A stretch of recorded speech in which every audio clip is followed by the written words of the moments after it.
Hey guys, welcome back. So we're working with the hot soup glaze calculator, and this video is going to be talking about how to add tabs to this document. So the default version has 24, but if you decide that that's not enough for you, I'm going to show you how to add tabs into it.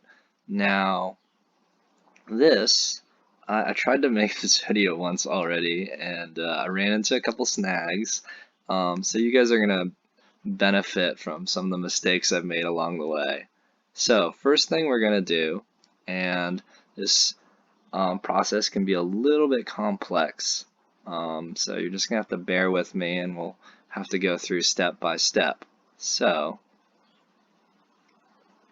first thing that we are going to do is you're going to go to the chemical analysis table, and right now this you're going to scroll all the way down to the bottom, and right now this supports 24 glazes. We want to expand this number to be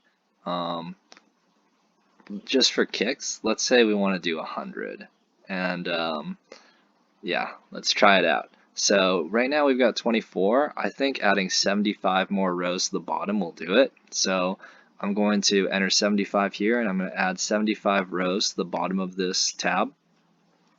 And now we have space to expand into. So what I'm going to do is I'm going to select the bottom of the first two columns. So I'm going to select this number 24 and the cell right next to it. And then I'm going to click that little square on the right, and I'm just going to drag down. And once again, the link to get this is in the description. If you decide that you're like really into this, you can buy me a coffee at the link below as well. So we now have 100 values here. You can see that these cells have broken references, and that's because they're referring to pages that don't actually exist yet. But we'll fix that soon enough. So now let's go back to the tab that we want to duplicate. I've decided this is going to be the one, and we actually have to make some changes to this so that it can support more glazes. So the one part of this calculator or this tab that needs to interact with the other tabs is actually the stall chart. This calculator has the function where it can map all of the glazes in the document on this one chart, so that you can see them. You can see how they compare to the glaze that you're editing, and we want to make it so that this chart can now support 100 glazes. So to find that, we need to find the table where the chart's values are stored. So we're going to move over to the right, and then as soon as we encounter stuff, we're going to move down. And here are the two tables that we want to look at.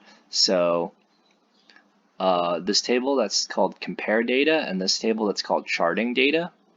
And what we want to do is we want to expand these down. So let's make a little bit more room for ourselves. Let's add 75 more rows to the bottom of this tab.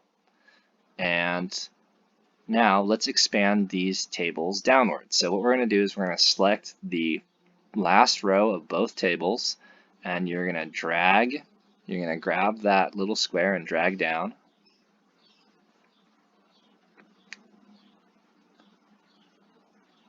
And we're going to go down until we get to 100.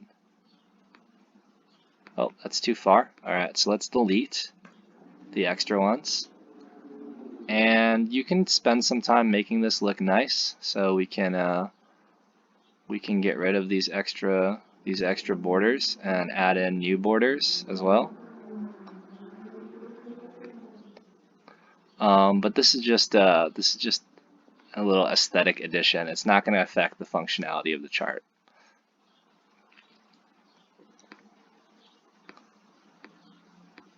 Okay, so now we actually need to go into the chart, and we need to make some modifications to it. So if you double click the stall chart and you go to setup, we can modify this chart a little bit.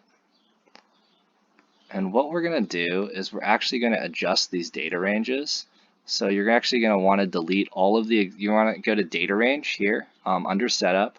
We're going to go to data range, and you're going to click the little window thing. And what we want to do is we actually want to delete all the existing ranges. So let's go ahead and do that.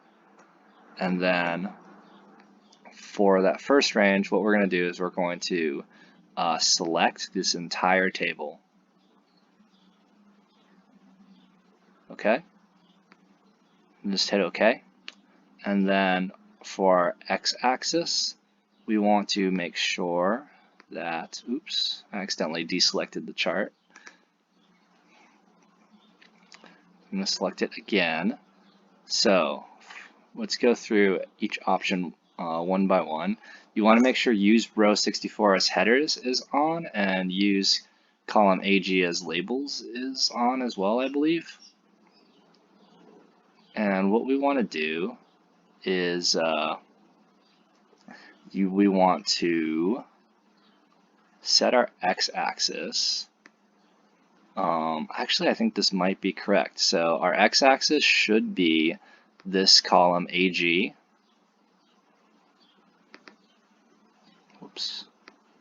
So our x-axis should be AG, and it should actually, this actually looks correct, but I'm going to show you how to set these anyway. So what we can do is we can remove, sorry, one sec. Well, we can actually remove all of this data. So first, let's remove each series so I can show you how to add them one after another. And let's add a new x-axis. So your x-axis should actually be the second column here, and we want to select the whole thing top to bottom. So I wish this was a little bit easier to do. Like I don't really like the way Google did this. Anyway, so you're going to select this second column top to bottom like that. And this is actually like the silica amounts. Then hit OK, and that's our x-axis. And now we're going to add a series. So the first series that we want to add is,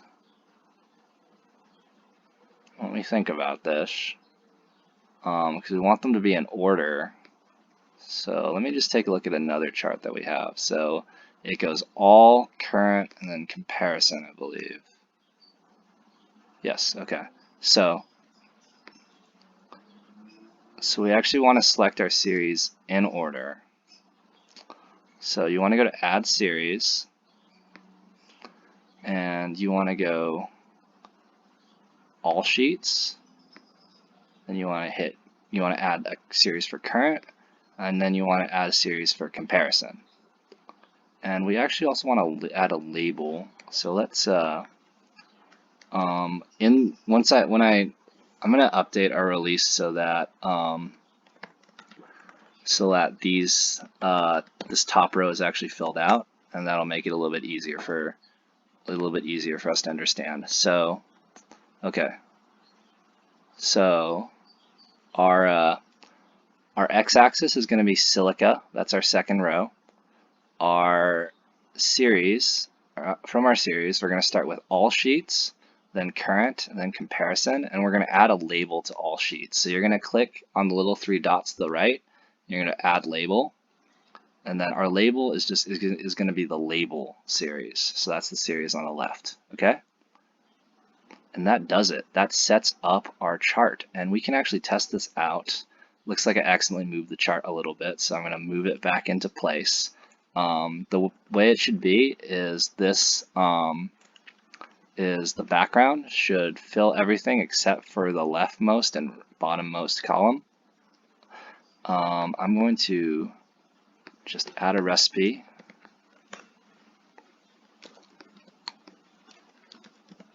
Just going to do half whiting, half nifsi. And we can see if we chart all the glazes that it's now able to chart on our stall chart. Okay, so now we've updated the stall chart to handle 100 glazes. Okay, so this is the sheet we want to duplicate because this is the sheet that has the changes that we've made. And if we duplicate any other sheet, then it won't work, okay? It has to be this particular tab. We want to make sure that we're not leaving any values here, because however this tab is right now, that's the way it's going to look when it gets duplicated. So I'm going to go to our script editor. So if you go up here to Tools and go to Script Editor, we're going to go back to our duplication function. And let's say, you can see I already tried to do this once. Let's say we want to make 100 copies, which is, in my opinion, a little bit excessive, but we're going to try to do it. The value that we need to change to start off with is we want to make sure iteration is equal to 100. And that means that we're going to make 100 copies. We also want start to be equal to 0 and delete old to be equal to true. And I'll show you what we do with these two particular values later. So I'm going to save this function and I'm going to run it. And it's going to probably ask me to review permissions. Once again, this is what the authorization pop-up looks like. All you need to do is hit the blue Allow button to authorize scripting for your calculator. It's also important that you back up your file before you try to duplicate a tab, and also you want to make sure that the tab that you have currently open is the one that you want to duplicate. And remember that whatever state the tab is in right now, so if you have a recipe entered in at the moment, that's how that tab is going to be duplicated. So if you leave a recipe in the little recipe box, then every copy of the tab is going to have that recipe in it. So make sure you delete everything and have it set exactly the way you want it before you run the duplication function. This function takes a little bit of time to run, so I'm going to cut after I authorize it, and I'll jump back in once we've created once the function has had a chance to run its course. All right, welcome back. So I've got a little bit of an error here. Up here you can see that the script has stopped, and it says here exceeded maximum execution time, and that basically means that the script was running a little bit, was running so long that Google says, okay, there must be something wrong with it, and it just stops the script from running. But you can see we made it up to number 70, and so as long as you're making like a number of duplications that's like 50 or less, you aren't going to run into this problem. But and this is actually like first time I've actually really, the first time I ran into this was actually when I was trying to record this video before. And so let me show you how to address this. The first thing we're going to need to do is we are going to need to delete some of these tabs. So the first one is we're going to delete this copy that the script was working on before it timed out. So let's delete that one that's called copy of number 70. And let's go to the front, and there is going to be a tab called underscore underscore copy underscore underscore, and we need to delete that. And the script actually won't run as long as there's a tab like that. It made me reload, so we're going to reload it, and we're going to delete this tab. Okay, and now we are left with 70 tabs. Let me show you how to add the other 30. So we're going to go back to our script editor, and now we're going to mess around with some of these other variables. So we're going to keep iteration where it's at, so that's going to still be 100, but this time under where we have our start variable, we're going to set our start to equal 71. So start equals 71, that means we're going to start on the 71st sheet, and right under that we have a delete old variable. So delete underscore old, we're going to set that to false. So just type out false in all lowercase letters. and then we're going to save that. So what we're saying is we want to go up to number 100. We want to start at number 71, and we don't want to delete any of the tabs that are already in the document. So let's run that now. So we're going to run that with these new settings, 171 false, and now the script is going to start again. And the first thing it's going to do is it's going to create a copy. Ooh, no, this is wrong. Okay, so I'm going to hit stop. I'm going to hit cancel right now. So can you see what we did wrong?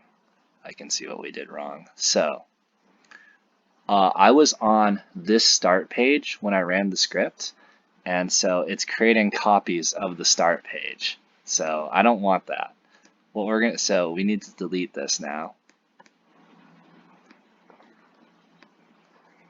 Okay, let's go back up. Let's go to tab number 70 and let's copy this page now.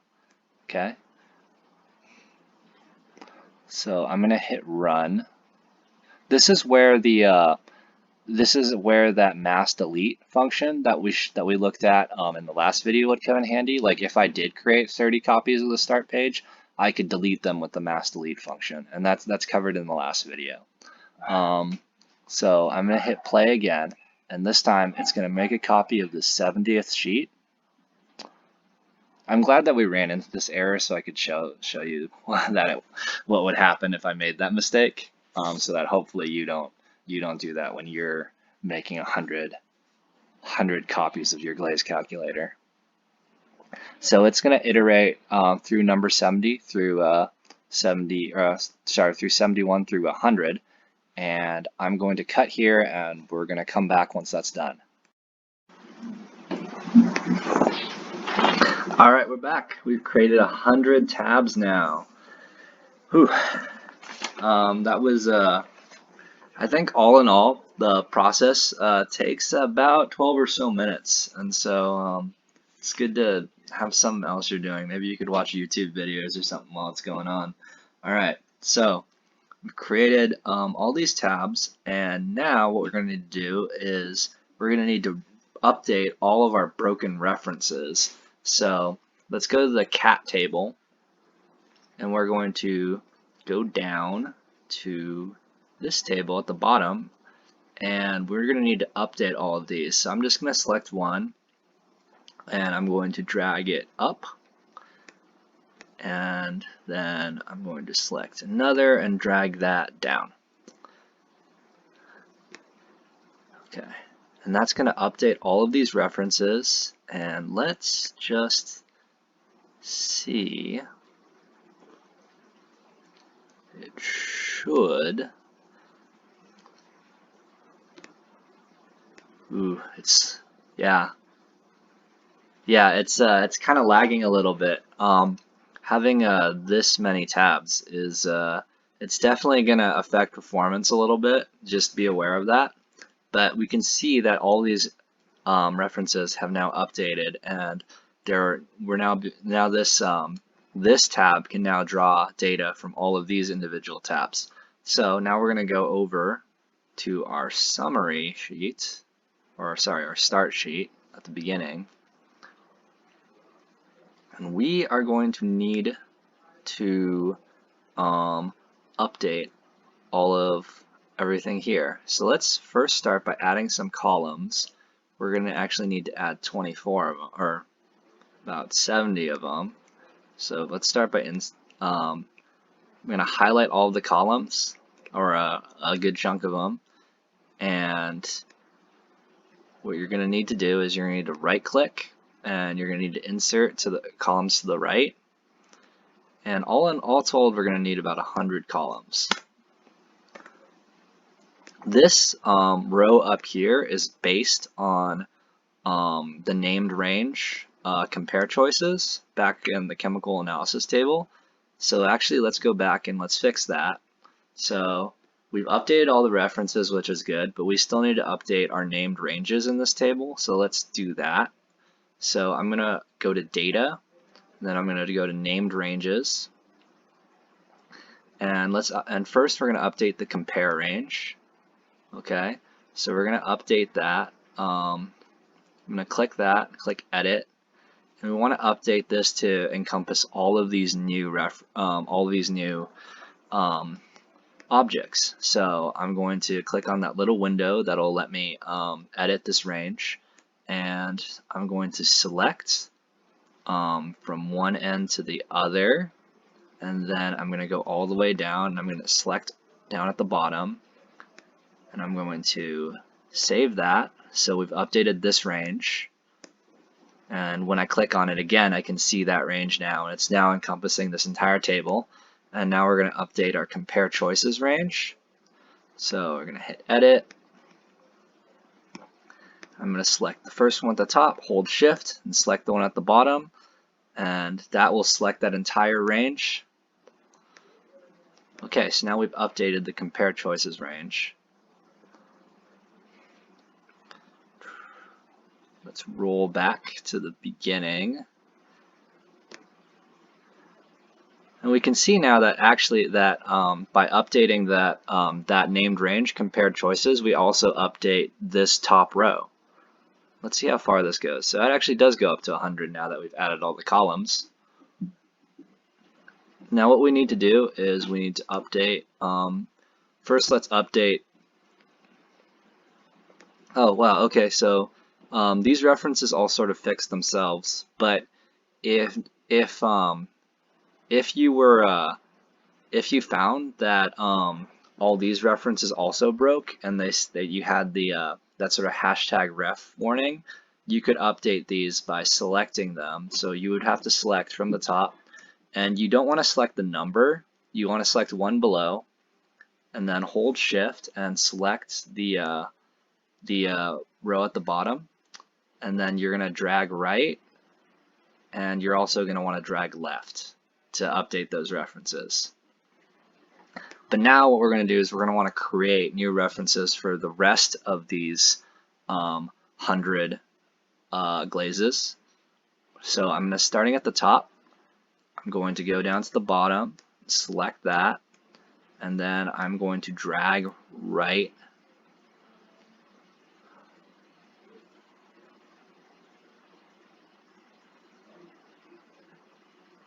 Okay, cool. So we've dragged all the way over, and we can see that everything looks good until we get past 100, and then things start to sort of fall apart. And I'm going to delete, so I'm just going to select all of those, the ones that were past, that went past our range, and I'm just going to delete those.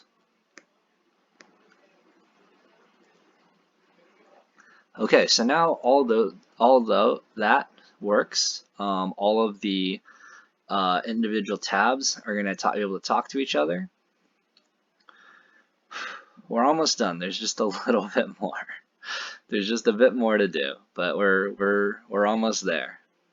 Next up, we want to update this stall chart. And that chart gets its data from right over here.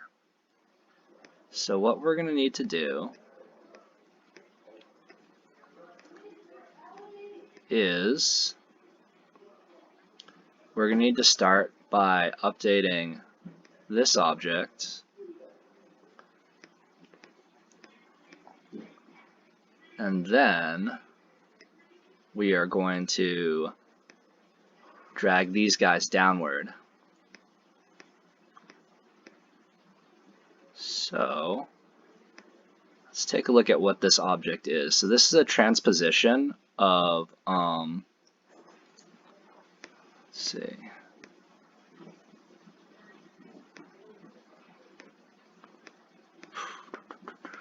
Okay, so this part's going to be a little bit more complicated than the last one we did. What you're going to have to do is we're going to, starting with the one on the left, we are going to update this data. So all of these guys are transpositions of rows in this table. And just kind of bear with me when I do this. We're going to go and we're going to find what our last column is. So our last column in this particular set is column DR. So I'm just going to write that down. I'm going to go dr, and if we actually go back to 24, we can see that previously we had the column AT as our last column. And if we go and we look at the columns here, we can see that this column is a transposition of cell U3 to cell AT3. And so what we're going to do is we're just going to replace that AT with a DR. And what'll happen is that now that'll like propagate that change all the way downward. And we just have to go and do that for the rest of these columns. So for this column, we go dr. And then this next column, we see that this column doesn't really follow that pattern. Instead, it's a formula that references its neighbors. So what we're going to do is we're going to take this and we're just going to drag this down. So drag it all the way down to where we to that 100 mark. And then for the next column, we're sort of back to our pattern. We're going to replace AT with DR. Ooh. And then over here, we're going to replace AT with DR again.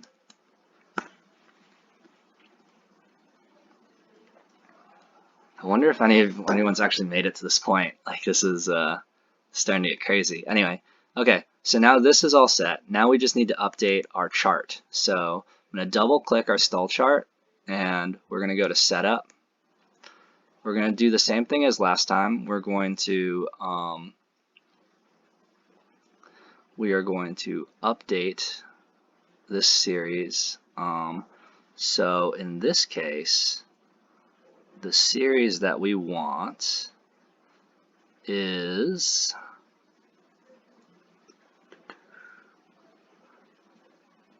okay.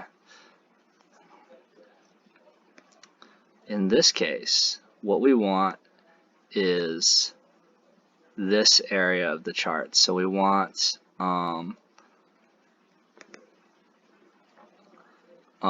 the area in the first these first three columns. So for our x-axis, so what I'm going to do is I'm just going to delete our existing data range.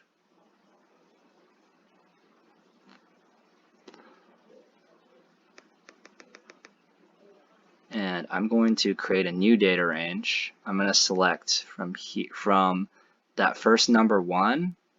I'm going to go 2 columns over, and I'm going to go down to the 100. And so what we're going to do is we're going to take the first 3 columns, and we're going to go down to 100 and hit OK.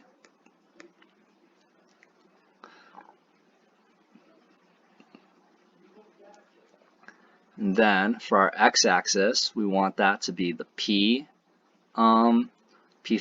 through P131. So that's this column. And what we can do is we can just reset all of these. So for x-axis, I'm going to add x-axis. I'm going to take the silica column, hit OK. Go to add series, and you want to add the alumina column. So you're going to go select data range, and we're going to take this third column, hit OK, and then what you're going to want to do is you're going to hit those little 3 dots, and you're going to go to add labels. And for the labels, we're going to want that first column, the one with the numbers.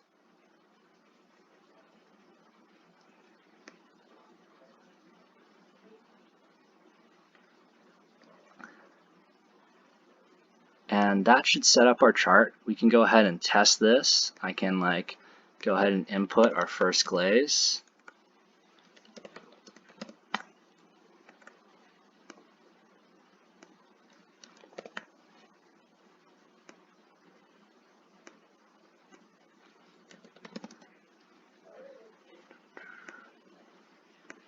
You can see like the little working bar in the top right.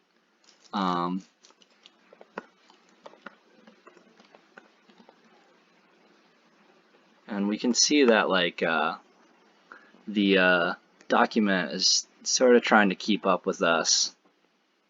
And you can see, but that worked. So we were able to chart a glaze on here, and we can actually go over to number 100, and we can see if we can chart that one too.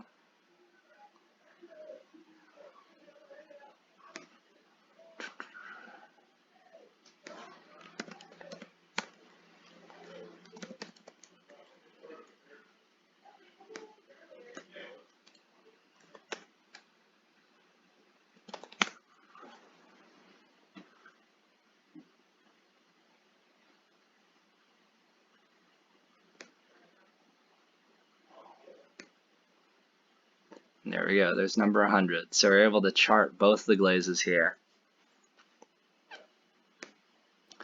Okay, now what we're going to do is we are going to go to the summary sheet, and this one should actually be pretty easy. So what we're going to do is we're going to add a bunch of columns to support all the glazes that we're adding. So we're going to select all the columns, and I'm going to go Insert Right, and I'm just going to hit this twice. And next, I'm going to set our maximum glazes to 100. That's the option up at the top, the purple window. And then I'm going to select a couple of these bars, and we're just going to drag right. And hopefully, ooh, interesting.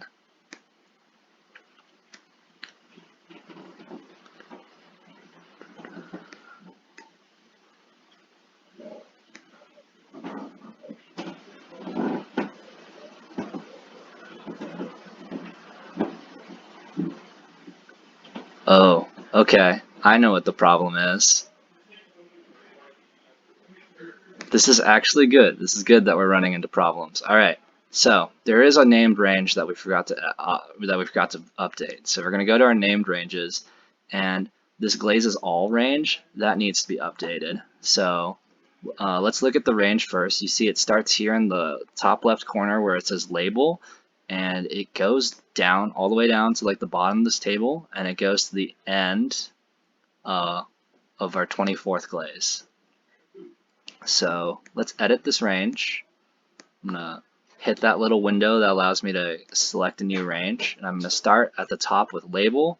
I'm gonna go all the way to the 100th glaze. I'm gonna holding shift, I'm gonna select that, and then I'm gonna go all the way to the bottom, and I'm gonna select the bottom, and that will select the entire range for us. Hit OK, hit done, and now we have a new range that covers our entire table. Now let's go over to the summary page, and I hope this works. Yes, okay. So because this page uses that particular named range to get its data, by updating that range, we're now able to get the two tabs to talk to each other. So I'm just going to drag it over. Let's see, how far did we get? Okay, so we made it up to 73. Let's keep going. We just need to add like 30 of them, right?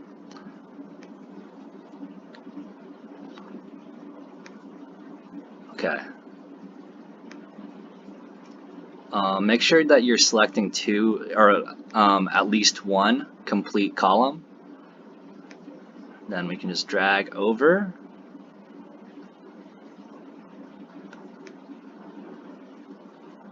Alright, now we made it up to 94. I'm going to add a few more columns. Make sure I select a complete column before I drag it over. There we go. We've made it to 100.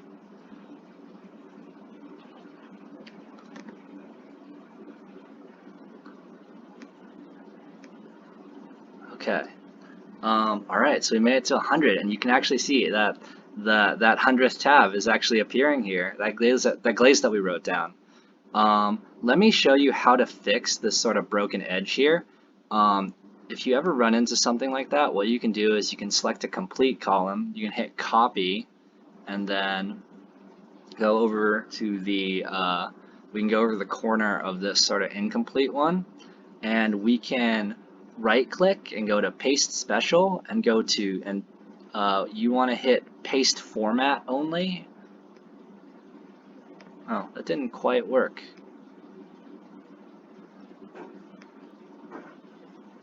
There, let's run it. Let's do it like that. No, not quite. Okay, what we're going to do is we're going to highlight this this portion of the table, and we're going to add a new border. So we're going to go to the border button. You're going to add an outer border, and we're going to select the second border thickness, and then that'll fix that. But you can see, like, now we've got now we've updated this sheet for all 100 of the tabs that we added.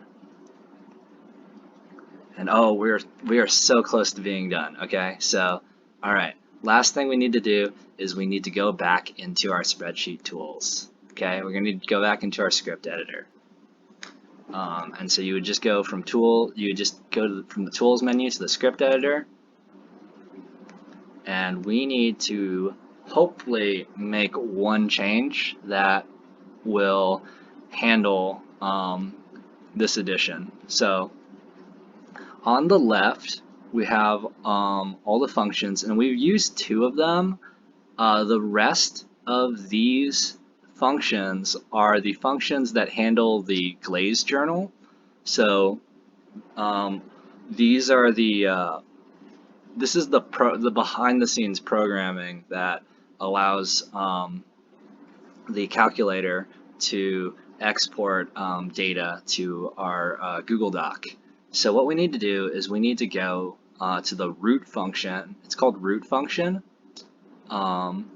On the left-hand side, click that tab,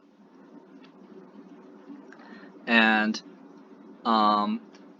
this is the function that controls that handles the glaze printing, and all of the important, like all of the information that tells this function where to draw data from is within like the top few lines of this code. And the important one, and what we're going to want to change is we're going to want to change this variable. This variable is called max column, and this is the number of tabs in your calculator. So before we had 24 tabs, and so this number was 24. Now what we want to do is we want to increase this to 100. Okay, and we're going to save that. Now we're ready to attempt to export. I need to put a a journal document into there. So I'm going to create a new Word document real quickly. And I'm going to drop that in. And now let's try running this script. Okay, so our script has finished running. It's definitely taken longer than it has in the past because it had to roll through all of those tabs. But it hasn't taken so long that I'm really worried about a timeout occurring. Maybe if all these tabs were filled up, it might be an issue. And if that's the case, I'll come up with some kind of solution. I'll come up with some kind of like scripting solution for it. Maybe one that does that exports the sheets in steps. But I don't expect that to be an issue. Let's go to our actual. This is our journal. We've got date, the link. And the thing that we're really concerned about is, we were able to make it to the 100th sheet, so it's So we've successfully made it all the way through the document. It's gone through every tab and it's printed out the glazes that were there.